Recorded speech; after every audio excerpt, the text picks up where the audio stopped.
अनुसार विजयादशमी के दिन विजयोत्सव और शोभा यात्रा मानसरोवर में देव विग्रहों का पूजा अर्चना के बाद रामलीला मैदान में मर्यादा पुरुषोत्तम भगवान श्री राम के रास्ते लग के इस कार्यक्रम के साथ सहभागी बनता है और उसी परंपरा के साथ जुड़ने के लिए मैं एक बार आपके बीच यहां पर आया हूं। मुझे प्रसन्नता है कि आर्य नगर की ये रामलीला समिति प्रतिवर्ष रामलीला के आयोजन के साथ न केवल अपनी विरासत और परंपरा के प्रति, अपनी संस्कृति और सनातन धर्म के प्रति अटूट निष्ठा का परिचय देती है, बल्कि इस परंपरा का निर्वाह करके वर्तमान पीढ़ी का ज्ञान वर्धन और मनोरंजन दोनों का कार्य करने का कार्य भी करती है। विजयादशमी का पर्व मर्यादा पुरुषोत्तम भगवान श्री राम का अधर्म, अत्याचार और अन्याय पर विजय का पर्व भी है। ये पर्व सनातन हिंदू धर्म को सदैव सत्य, न्याय और धर्म के पथ पर चलने की प्रेरणा प्रदान करता है। सम और विषम कोई भी परिस्थिति हो, हम गलत मार्ग पर नहीं चलेंगे, सत्य का आचरण करेंगे, न्याय के पथ पर चलेंगे, धर्म के पथ पर चलेंगे, विजय हमारी अवश्य होगी। विजयादशमी इस बात का हजारों वर्षों से हम सबको एहसास करा रहा है। भाइयों बहनों, शारदीय नवरात्रि की 9 तिथियों में जगत जननी मां भगवती के 9 रूपों की पूजा करने के उपरांत विजयादशमी का पर्व आता है। हम देवी के 9 रूपों की पूजा करने के बाद विजयादशमी के पर्व के साथ जुड़ते हैं और विजयादशमी का पर्व भी यह केवल धर्म और सत्य का ही नहीं था, मातृशक्ति के सम्मान का भी प्रश्न था।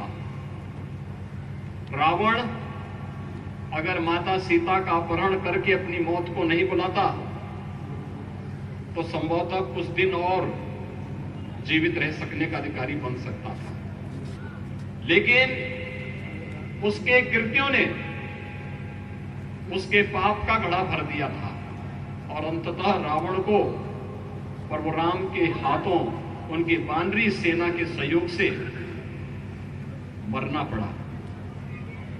यानी मातृशक्ति के सम्मान का भी यह प्रश्न है और मातृशक्ति के सम्मान का भी यह प्रतीक है विजयादशमी का पर्व।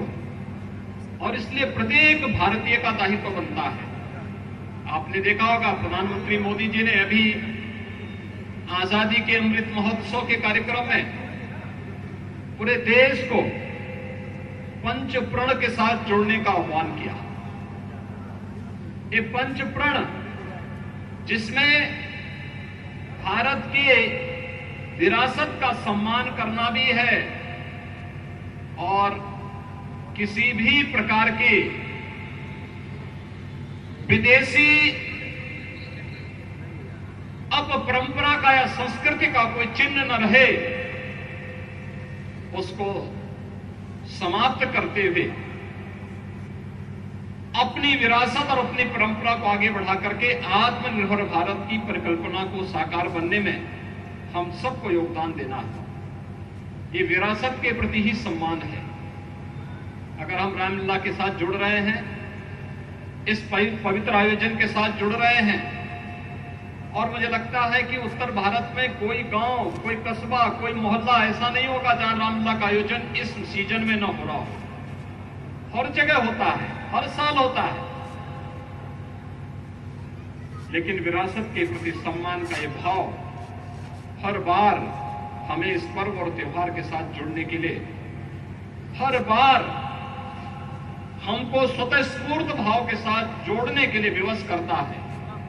और हम न केवल उससे ज्ञानवर्धन करते हैं बल्कि उसे मनोरंजन के रूप में लेकर के भी एक नई प्रेरणा और एक नया प्रकाश प्राप्त करते हैं। भाइयों बहनों, राम और रावण का युद्ध हर युग में निरंतर चलता है। अन्यायी ताकतें, अत्याचारी ताकतें अलग अलग रूप में, अलग अलग कालखंड में पैदा होती हैं। कभी अधर्म के रूप में पैदा होती हैं, कभी रावण के रूप में पैदा होती हैं, कभी कंस के रूप में पैदा होती हैं, कभी दुर्योधन के रूप में पैदा होती हैं, कभी आतंकवाद के रूप में, कभी अलगाववाद के रूप में, कभी नक्सलवाद के रूप में, कभी भ्रष्टाचार के रूप में। ये सभी राक्षसी प्रवृत्तियां हैं। ये समाज को खोखला बना रही हैं, अराजकता को बढ़ावा दे रही है। और विजयादशमी के अवसर पर हम सबका संकल्प होना चाहिए, गोरखपुर के और पूर्वी उत्तर प्रदेश के लिए यह पर्व और भी महत्व रखता है। हम सब जानते हैं बीमारी भी एक प्रकार की अव्यवस्था है, अराजकता है, वह भी एक राक्षस है। और पूर्वी उत्तर प्रदेश ने इंसेफ्लाइटिस से, मस्तिष्क ज्वर से मुक्ति की ओर कदम बढ़ाया है। मस्तिष्क ज्वर से इस सीजन में आज से 5 साल पहले हजारों मौतें होती थी। अब ये मौत लगभग जीरो के नजदीक आ चुका है, जीरो के नजदीक आ चुका है। ये चीजें दिखाती है कि हमारा प्रयास अच्छी दिशा में चल रहा है। ये सामूहिकता का परिणाम है, सात्विक ताकतें एकजुट होकर के जब सामूहिक प्रयास करेंगे उसका परिणाम भी सात्विक रूप से सामने आएगा। शासन, प्रशासन, आम जनमानस, स्वयंसेवी संगठन सभी एकजुट हुए केंद्र और प्रदेश सरकार की योजनाओं को ईमानदारी के साथ लागू किया गया। 40 वर्षों से हजारों बच्चों की मौत का कारण बनी एक बीमारी, जिसको 40 वर्षों में असाध्य मान लिया गया था। स्वास्थ्य विशेषज्ञ मानते थे इसको एक महामारी के रूप में नोटिफाई किया जाए और उसके बाद इस बीमारी के उपचार की व्यवस्था की जाए, लेकिन उसकी तह में जाने का प्रयास नहीं किया गया कि इस बीमारी का कारण क्या है। स्वच्छ भारत मिशन में जब घर घर शौचालय बने, जल जीवन मिशन में हर घर में शुद्ध पेयजल उपलब्ध कराने के कार्यक्रम प्रारंभ हुए, लोगों को जागरूक किया गया स्वच्छता के प्रति, सैनिटाइजेशन के प्रति, शुद्ध पेयजल के लिए, स्वास्थ्य के लिए, तो देखते ही देखते हुए हजारों बच्चे जो प्रतिवर्ष कालकलवित होते थे इंसेफ्लाइटिस से, मस्तिष्क ज्वर से, आज वे जीवित हैं और आने वाले समय में अपनी प्रतिभा और अपनी ऊर्जा का लाभ अपने समाज के निर्माण में, अपने राष्ट्र के निर्माण में करेंगे। भाइयों बहनों, हम सबको देखना है, यही मॉडल है। इंसेफ्लाइटिस के खिलाफ हमारा जो मॉडल था, इसी को अंगीकार करके हम लोगों ने कोरोना प्रबंधन पूरे उत्तर प्रदेश में किया और कोरोना प्रबंधन के माध्यम से विगत 2-2.5 वर्ष से पूरा देश और पूरी दुनिया जिस महामारी से त्रस्त थी, आपको लगता नहीं कि कोरोना जैसी महामारी भी एक राक्षस के रूप में आया था? पूरी दुनिया को निकलने के लिए उतावला दिखाई देता था, लेकिन आज कोरोना लगभग समाप्त हो गया है। कुछ चीजें हैं जिस पर समझने की आवश्यकता है। कोरोना का प्रबंधन उत्तर प्रदेश ने बेहतर तरीके से किया। इतनी बड़ी आबादी, 25 करोड़ की आबादी को सुरक्षित रखने में जन सहभागिता के माध्यम से केंद्र सरकार और प्रधानमंत्री जी के मार्गदर्शन में बेहतरीन प्रयास हुए। आज उसके रिजल्ट भी सबके सामने हैं, लेकिन कुछ चीजें हैं जिस पर ध्यान देने की आवश्यकता है।